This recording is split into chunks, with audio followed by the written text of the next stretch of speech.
do you guys make of Oscar? Oscar De La Hoya is on this apology tour, trying to make up with Dana White. He put his cards on the table, right? Very first time he did it, I think it was on TMZ. At least that's where I saw it. He said, "Look, I'm sorry. I screwed that up. Want to make up with Dana White. As a matter of fact, I want to sit down and want to discuss some business with him." Now, as the apology tour continues, De La Hoya pops over to Ariel Helwani, and he said, "I failed at MMA. I am 1,000% wrong. I said bad things about Dana White. I shouldn't have done it." Okay, great.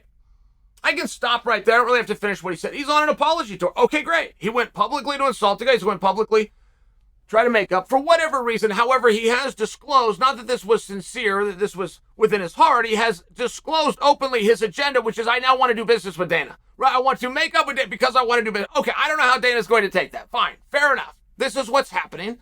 And I'm not out of school for discussing it. Oscar discussed it first, so here we are. Now, at some point in there, Oscar said, "I want to sell Golden Boy Promotions for $1 billion. That completely threw me off.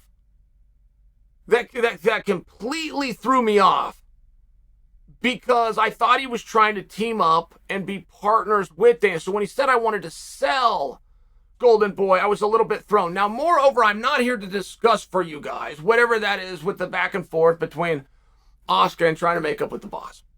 What I'm discussing is Oscar thought perhaps he had an in to discuss some business with Dana because Dana recently came out and said, "I am tired and over with putting my energy into trying to figure out boxing. It's a mess and I'm walking away." To which Oscar goes, "Well, hey, hold on a second.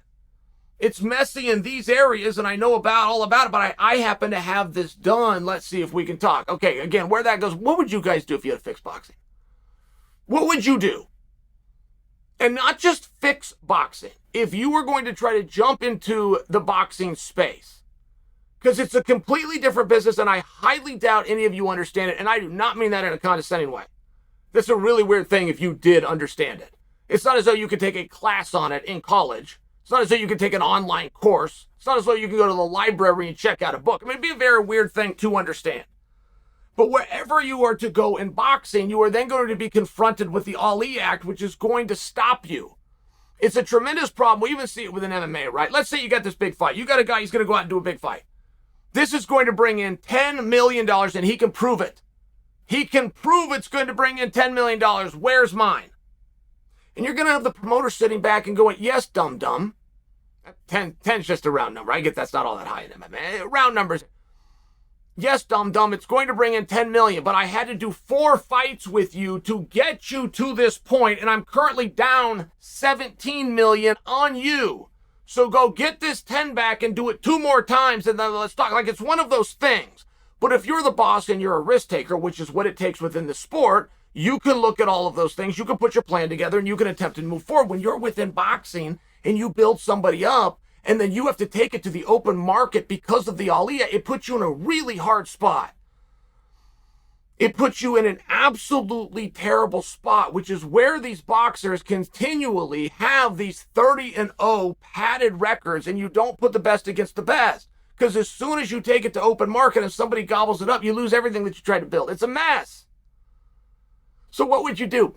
What I thought Dana was going to do, I thought you're going to say to hell with all of it. The IBF and the WBA, and to hell with all of them. All of your contracts and all of your managers, I'm going to start at square one, and we're going to do it like the Ultimate Fighter.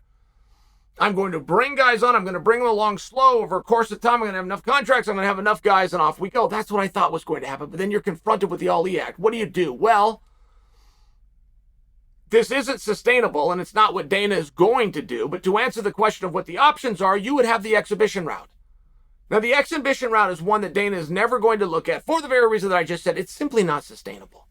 And if you were the best and you were the king of an industry, you do not find a workaround. You take the industry by the reins. You make it even better. It's just not going to happen. Dana and the it's not going to happen. But it's an option. It's an option. Now, the one that I wish that somebody would explore, and the only reason I bring it to you is because I don't think it's a level of consideration that has even been considered amateur. There is no boxer that you guys have ever heard of who was not an amateur. And go through the list right now. I won't stop you. Tyson Fury, yep. Anthony Joshua, yep. Floyd Mayweather, you bet. Roy Jones, of course. Mike Tyson, you got it. Sugar Ray Leonard. I mean, it's, any way you want to do it, they were all amateurs. And a number of people are going to come at you and say, yes, but the amateurs can't be turned into a business. And as soon as you say that, I'm going to hold up Exhibit A, which is the Olympic rings. And you're going to feel like a fool. You're going, my God, I guess there is a way to make the amateurs the biggest thing in the world. And then you go, well, that's a one-off, and it's every 4 years, and that's commercial rights, and it's got this lynch. I'm going to understand that. And then I'm going to hold up Exhibit B, which is the NCAA. And I'm going to show you the second-tier football players that sell more tickets than the pros. I'm going to take you to the University of Michigan that sells 101,000 live attendance every single time that they do it. That's one arena. These are all over the world. NFL can't touch it. Talk about distribution rights. Talk about gaming rights. Talk about, does Madden sell more NCAA football games than it does NFL video games? Talk about, is Penn State selling more t-shirts than the Patriots? Quite frankly, I don't know the answer to this, but my point is there's something to do with the amateurs, and you don't have to deal with any of that crap. Not to mention the thing that is going to kill boxing, if you're trying to take it within a UFC model, where you're going to feature guys and it's going to be more than one in a night.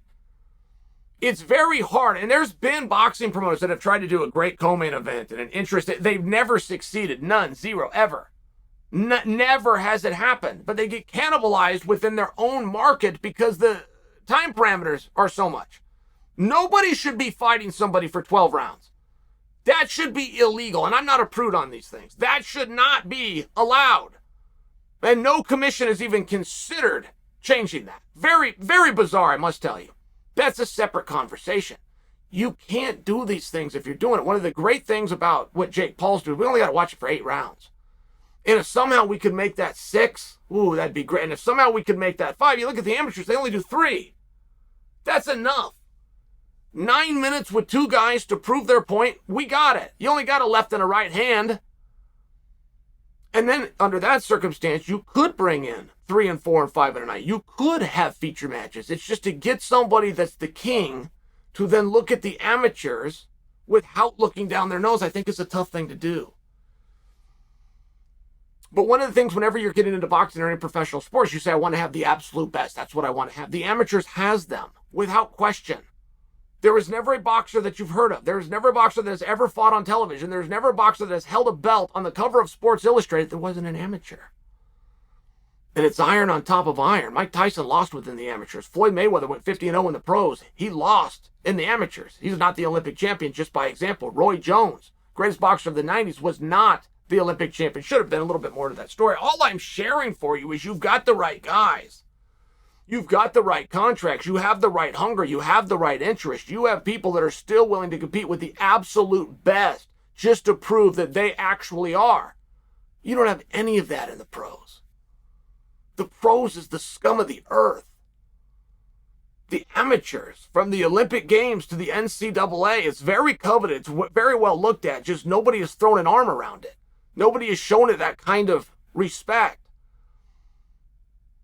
I don't know that that's a sustainable model, and I certainly don't predict that that's one that somebody that has $1 billion company is gonna look at. I will just share with you as getting people to work with one another, not bringing in the corrupt trainers and the corrupt matchmakers and the corrupt promoters, not having to deal with any of that crap, taking the absolute best out of a goal and a dream that are willing to work hard just for an opportunity to showcase it. Boom, you've already found it. You don't have to reinvent the wheel. Stop looking to the scumbags known as pros. Start looking to the real heart of America, known as the amateurs.